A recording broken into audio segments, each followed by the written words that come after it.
Thank you so much for those who are staying with us. We are very pleased today to have Margot van der Velden, who is the Regional Director for WFP in West and Central Africa, and she will talk to you about the situation in Nigeria. Please, thank you so much for your patience. Margot, you have the floor. Please go ahead with your introduction, and then we will take some questions. Thank you very much. And I'd like to begin by telling you about Aya. Aya is a 45-year-old mother whom the World Food Programme team in Nigeria met last week. When the conflict reached her hometown in Dikwa, she fled. First to Chad, then back to Nigeria. For over a decade, Aya was on the move together with her children, and they've never really had a stable home, only uncertainty and only survival. And as the team sat with her, she shared something that stayed with me, and I wanted to share this. Before she was receiving food assistance, she had no way to feed her children. And in some evenings, what she would do is boil a pot of water, and then not to cook, but to give her children hope. And she kept it simmering until the children fell asleep, believing that food was on the way. And that was how she managed to get through many of the nights. And when she finally arrived in the internally displaced persons camp in northeast Nigeria, she finally felt safe and relieved and was able to cook every day. And it is very difficult to imagine, but this is the situation of millions of people in Nigeria today, where we witness an unprecedented hunger crisis driven by escalating violence, mass displacement, and collapsing livelihoods. In Nigeria today, just to give you an impression, 31 million people are facing acute food insecurity and are in need of life-saving assistance. And to give you, put this a bit in perspective, this is equivalent to the entire population of Texas going hungry. However, due to the severe funding cuts that the World Food Programme is facing, we have exhausted our food and nutrition resources. And in the beginning of August, we will have to face the heartbreaking reality of having to suspend our operations for the populations in northeast Nigeria. And so our teams will have to tell the populations that they no longer will receive aid, not because there is no need, but there is no resources for that assistance. So over 1.3 million people will lose life-saving food assistance and nutrition support. 300,000 children will be at risk of severe malnutrition, and more than 700,000 displaced populations will be left with no means of survival. Over the next 6 months, we urgently need $130 million to maintain the operations in Nigeria, prevent situations like Aya's, and restore hope. Now, the sad part is also that this crisis is not just in Nigeria. Across West and Central Africa, WFP is facing critical funding shortfalls that are forcing us to reduce and suspend many operations in some of the most fragile contexts in the continent.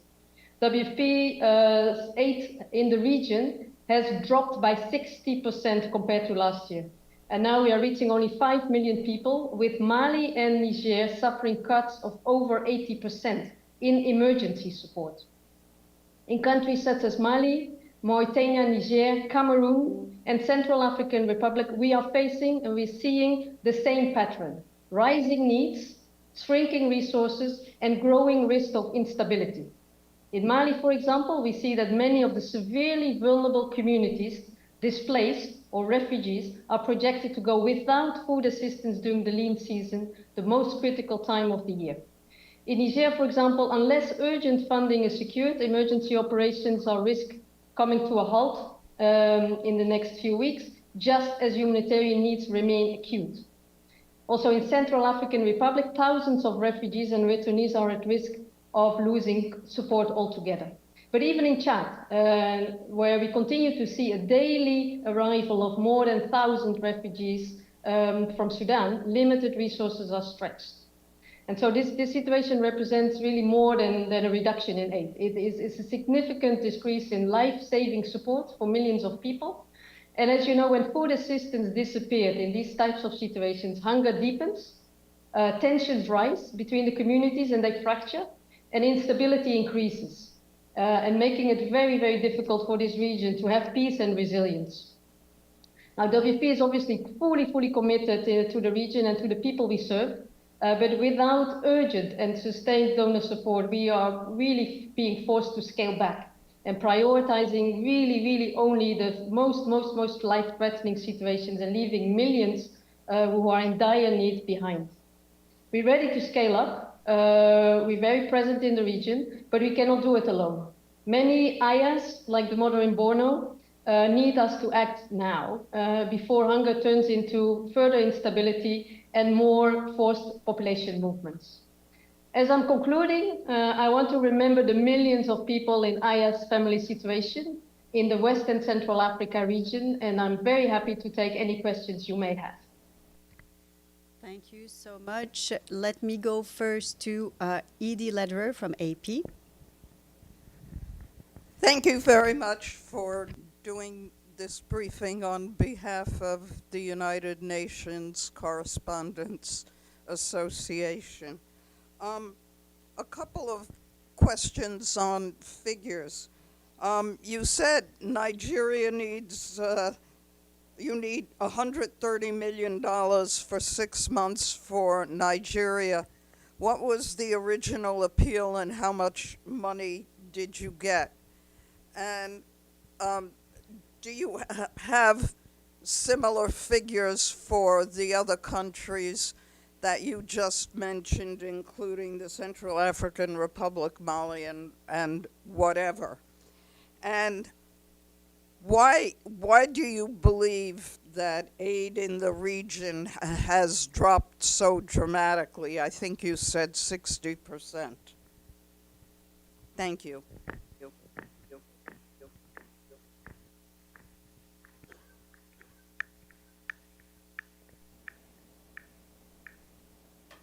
If I could answer maybe if you want to. Yeah. So maybe just, yes, we do have the figures and we could provide all of the figures for all of the countries and indeed for Nigeria, 130 million for the next 6 months. For the countries of Mali, Mauritania, Niger, Cameroon and Chad and the Central African Republic, 415 million. For Nigeria, this is a cut also of 50% of the needs that we had foreseen. So overall, there is this 60% cut, and Nigeria is covering that 50% cut for the needs that were planned. But we can provide you with a table for all of the different countries and specific plans versus what was received thus far and what the gaps are remaining. As far as why is the funding so much reduced this year. I think this is really the region where the funding cuts have been most impacted, and I would think there's 3 reasons really that are there. One, obviously, there's massive prices across the globe, and we've just heard from Stephen quite a few that get more attention. I think secondly, many of our traditional donors have also had to look towards these crises, but also crises or situations at their home. In their home situation, so more attention maybe to internal problems than external problems. And thirdly, I think this is truly the region that has, over the last 30 years, had this lack of attention, had this lack of investment, has had this lack of political priorities and media attention that has now resulted, I think, in this situation going on quite a lot in the shadow of everything else that's happening in the world. So therefore my cry for help and my alarm bell, because I think we've reached the situation that is spilling out of control. Could I ask one follow-up question on the link between the lack of aid and instability in these countries? How dramatic is that in the countries that you've been talking about?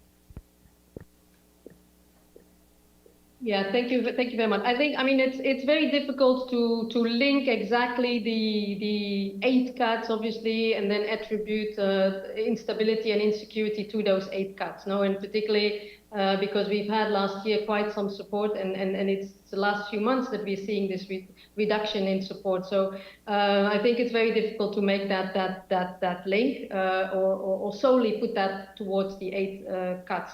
But we do see very much of an increase in insecurity and an increase in population movements. I'm currently in Niger, and we just hear about the different insecurity problems faced here. We know that in the northeast of Nigeria, the last few weeks, months, there have been an increased number of attacks happening. So we know that this is an extremely vulnerable period for the region. And if aid is not provided, this will only aggravate the situation further. And there were some studies done by UNHCR around the populations that were moving towards Mauritania out of Mali, where it's indicated that 20 to 55% of this population had started to move because of the fact that there was no food and food assistance provided in the communities where they were coming from. In addition to, I mean, a large percentage, of course, moving because of the conflict. But I think that it's difficult, as I said, to link the two directly, but it's obviously aggravating the situation of instability, and it's leaving space behind that can be filled up by further conflict and violence in this region. Thank you. Let me go. Go ahead. No, go ahead. Thank you. Good afternoon. My name is Prudence Arobani from News Agency of Nigeria. So I want to ask if you have the number of the IDPs currently in Nigeria and the number of refugees from Nigeria in other neighboring countries. And secondly, I want to ask what factors will you say are responsible for this uptick in humanitarian crisis in Nigeria and the sub-region?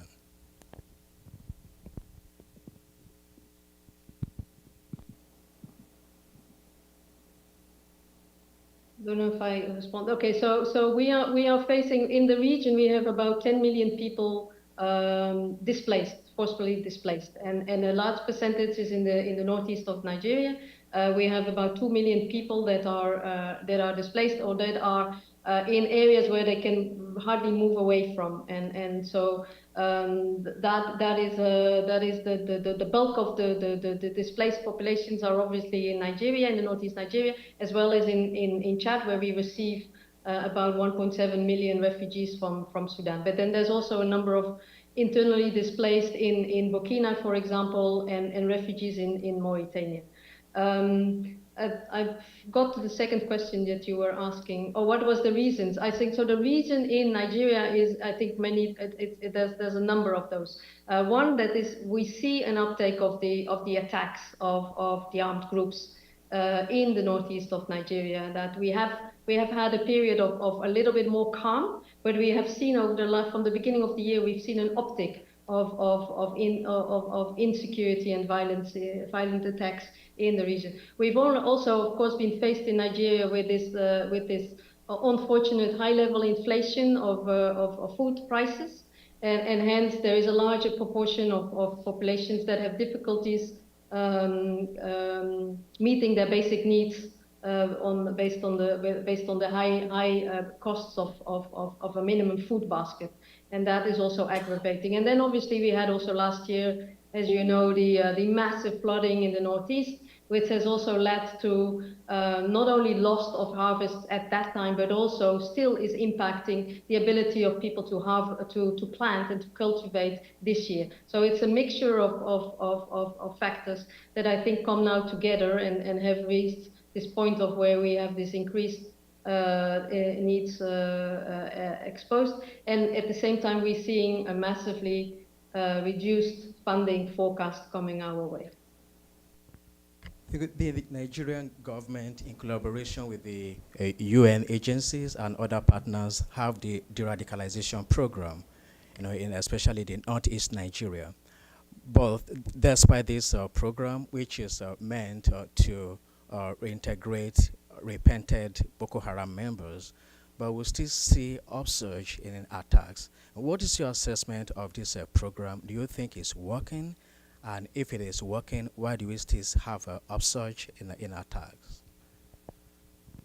Yeah, I mean, I'm not involved in that program per se, so I would have difficulties evaluating that program. I think what we can say, however, is that I think the government of Nigeria, as well as the the governor in Borno State, they have a very clear vision of a response and a plan that is on one hand addressing the urgent need as well as finding solutions of more longer term solutions, including the reintegration of some of the fighters. I'd also would like to say that the government of Nigeria is the largest financer of this emergency response now in the northeast of Nigeria. But I think the scale and the complexities are such that we are, all of us together with the counterparts, are trying to explore new avenues of funding, but also maybe of programs and solutions that can bring hope, I would say, and stability to a very, very complex environment at the moment. Go ahead. Thank you very much. This is Noreen Hussein with IPS News. I want to ask about the children that WFP has been able to reach. Can you tell us exactly how many children are WFP supporting through its programs? And if WFP does not get the critical funding that it needs by the end of August, how many children will be at risk of acute malnutrition and wasting? Thank you.